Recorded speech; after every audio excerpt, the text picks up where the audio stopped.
মহাবাহু ব্ৰহ্মপুত্ৰ নদীৰ কালৰূপ পশ্চিম গোৱালপাৰাৰ খানখোৱা চৰত বাস কৰা ৰাইজলৈ তীব্ৰ ভাবুকি তীব্ৰ গৰাখহনীয়াই জনজীৱনলৈ মাতি আনিছে অহনি সংকেত পশ্চিম গোৱালপাৰাৰ খানখোৱা চৰত অব্যাহত আছে ব্ৰহ্মপুত্ৰ নদীৰ তীব্ৰ গৰাখহনীয়া আজি এটা সপ্তাহতে চৰটোৰ প্ৰায় 100 মিটাৰ চৰৰ ভূমি গৰাখহনীয়া যায় ফলস্বৰূপে তাত থকা বহু পৰিয়ালৰ ঘৰ দুৱাৰ গছ-গছনি খেতি বাতি যায় ব্ৰহ্মপুত্ৰত মছজিদ বিদ্যালয় পানী যোগান আঁচনিও ব্ৰহ্মপুত্ৰত যা গৈছে এক প্ৰকাৰ গৰাখহনীয়াই দিখহৰা ৰাইজ ইপিনে খানখোৱা চৰৰ এই সকল স্থানীয় লোকে এনেদৰে মন্তব্য প্ৰকাশ কৰিছে চাওক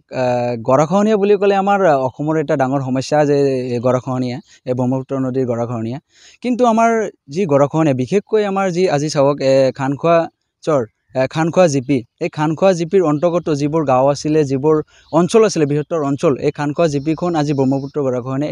একেবাৰে নিক্ষেপ কৰি পেলালে ব্ৰহ্মপুত্ৰ জাগল আজি চাওক এই খানখোৱা চৰৰ যিখিনি আছিলে খানখোৱা চৰৰ এৰিয়া বুলি কওঁ আমি এই খানখোৱা চৰ এৰিয়া একদম ব্ৰহ্মপুত্ৰ টোটেলি গৰাখহনীয়াত নিক্ষেপ কৰি পেলালে আৰু এই খানখোৱা চৰত আজি চাওক বৃহত্তৰ অঞ্চলত আমাৰ আবণ্টন ভৱন আছিলে জল জীৱন মিছন আঁচনিৰ যি আছিলে সেইটো ব্ৰহ্মপুত্ৰ গৰাখহনীয়া নিক্ষেপ কৰি পেলালে আৰু যিসমূহ বিদ্যালয় আছিলে এই বিদ্যালয়সমূহ এই গৰাখহনীয়া ব্ৰহ্মপুত্ৰ গৰাখহনীয়াত একেবাৰে নিক্ষেপ কৰি পেলালে আৰু এটা কথা যে এই ব্ৰহ্মপুত্ৰ বৃহত্তৰ যি অঞ্চলটো যা গ'ল এই ব্ৰহ্মপুত্ৰ অঞ্চলৰ বৃহত্তৰ অঞ্চলটো ব্ৰহ্মপুত্ৰ যা যোৱাৰ পিছত যিসমূহ মানুহ এই মানুহখিনি বসবাস কৰা ঠাই নোপোৱা হৈ গৈছে আৰু যিসমূহ বিদ্যালয় আছিলে বিদ্যালয়সমূহ ব্ৰহ্মপুত্ৰ যা গ'ল ছাত্ৰ ছাত্ৰীসকলে ক'ত বসবাস কৰিব ক'ত পঢ়া শুনা কৰিব ক'ত লিখা পঢ়া কৰিব ক'ত বহি তেওঁলোকে লিখা পঢ়াৰ এটা সুযোগ পাব সেই সুযোগৰ পৰা আজি বঞ্চিত হৈ আছে এক প্ৰকাৰ জীৱনলৈ অহনি সংকেত নামি আহিছে এই চৰাঞ্চলৰ লোকৰ হয় সঁচাকৈ গোৱালপাৰা জিলাৰ এই খানখোৱা চৰলৈ আহিছে চৰম ভাবুকি স্থানীয় লোকে জলসম্পদ মন্ত্ৰীৰ লগতে নৱ নিৰ্বাচিত সাংসদগৰাকীক এনে তীব্ৰ গৰাখহনীয়াৰ প্ৰতিৰোধৰ ব্যৱস্থা কৰিবলৈ দাবী জনাইছে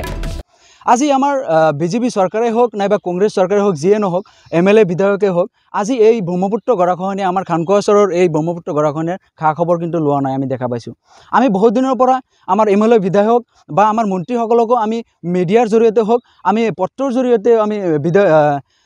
MP হতকো আমি স্মাৰক পত্ৰৰ জৰিয়তে এই বিষয়ত অৱগত কৰিছিলোঁ বিধায়কসকলে বা আমাৰ MP সকলেও এই ক্ষেত্ৰত কোনো ধৰণৰ গুৰুত্ব দিয়া নাই আজি চাওক আমাৰ এই বৃহত্তৰ অঞ্চলৰ মানুহখিনি বসবাস য'তেই যাওক ইতিকিং শুনিবলগীয়া হৈছে আমাৰ ছাত্ৰ ছাত্ৰীসকলে ক'ত লিখা পঢ়া কৰিব লিখা পঢ়াৰ পৰা বঞ্চিত হ'বলগীয়া হৈছে আৰু আমি এটা কথা এই ক্ষেত্ৰত আমি আপোনালোকৰ মিডিয়াৰ জৰিয়তে আমি অসম চৰকাৰক এটাই কথা আহ্বান জনাইছোঁ দাবী জনাইছোঁ এই খানখোৱা চৰৰ ব্ৰহ্মপুত্ৰ গৰাখহনীয়া অতি সোনকালে এইটো ক্ষেত্ৰত আমাৰ কি কৰিব লাগে এটা ব্যৱস্থা কৰিব লাগে যে এই গৰাখহনীয়া প্ৰতিৰোধৰ এটা ব্যৱস্থা কৰি দিয়ক আৰু আমাৰ ইতিমধ্যে নিৰ্বাচিত হৈ যোৱা আমাৰ দুপুৰী লোকসভাৰ সমষ্টিৰ সাংসদ মাননীয় ৰকিবুল হুছেইন ডাঙৰীয়াক আহ্বান জনাইছোঁ যে এই আমাৰ যি খানখোৱা চৰ এই খানখোৱা চৰৰ যি গৰাখহনীয়া এই গৰাখহনীয়া প্ৰতিৰোধৰ এটা ব্যৱস্থা কৰক তাৰ কাৰণে আমাৰ জলমন্ত্ৰী পীযুষ হাজৰিকাকো মই এইটোৰ জৰিয়তে অনুৰোধ জনাইছোঁ আহ্বান জনাইছোঁ এইটোৰ ক্ষেত্ৰত অতি সোনকালে কিবা এটা ব্যৱস্থা কৰি দিব লাগে আজি 3 বছৰত কিমানখিনি আজি চাওক এই 3 বছৰত আমাৰ প্ৰায় 1 কিলোমিটাৰমান গ'ল ব্ৰহ্মপুত্ৰ যা গ'ল আৰু